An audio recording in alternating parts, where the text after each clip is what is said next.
ለምን አረጃለሁ የሰው ቤት ላይ የራሴ ኖራለሁ ሲከፋኝ አንዳንዴ እንደ ሰው ባለቅስም አልጎዳም ጤናዬ ምንም ከኔ አይብስም አትቀደምምና ምኞቱን ለናት ተጓዥ የሆዴን ጉዳት ስቃይ ጥርሴ ብቻ ናት ፈዋሽ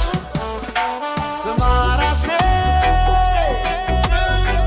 አትገደል ጥርሴ ሰው ስጋ ደስ ይበላት ነፍሴ ስማ ራሴ አትገደል ጥርሴ ሰው ስጋ ደስ ይበላት ነፍሴ